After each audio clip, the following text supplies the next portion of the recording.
এ তার আয়ের 18% সঞ্চয় করে। আচ্ছা ধরো এর আয় হচ্ছে 100 টাকা, সঞ্চয় করে কয় টাকা? 18 টাকা, কারণ 18% মানে 100 টাকার 18% মানে 18 টাকাই হবে।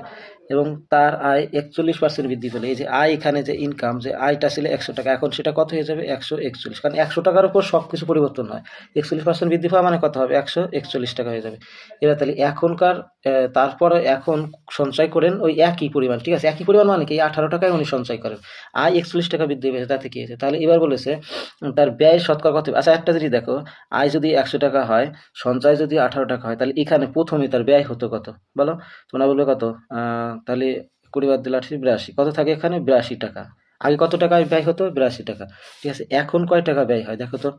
ঠিক আছে, আর সঞ্চয় 18 টাকায় রেখেছে, তাহলে এখন ব্যয় হচ্ছিল তোমার 88 টাকা, তাহলে 11 হবে 3, হাতে আছে 1, 1 আর 1 2, 2 আছে তাহলে 4 হবে 2, আর আসলে 1। তার মানে এখন কত বৃদ্ধি পাবে দেখো তো? ব্যয় আগে ছিল 82, এখন কত হয়ে গেছে? সেটা 130, শতকরা বৃদ্ধি পেয়েছে। দেখো এই 82-র মধ্যে থেকে 123 হয়ে গেল এখন ব্যয়, তাহলে শতকরা বৃদ্ধি পেয়েছে, তাই 100 গুণ করবে। দেখো তো 82-র মধ্যে থেকে কত গুণ করে গেছে আগে তাই দেখো।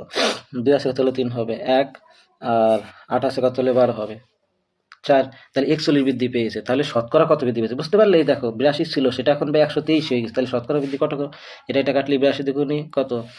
41 দ্বিগুণী 82, আর 50 দ্বিগুণী, সরি দাঁড়াও, 50 দ্বিগুণী 100, তার মানে শতকরা কত পার্সেন্ট বৃদ্ধি পেয়েছে? 50%। বেস্ট একটা নিয়মে করে দিলাম অঙ্কটা, বুঝতে পারলে? শতকরা 50% হবে।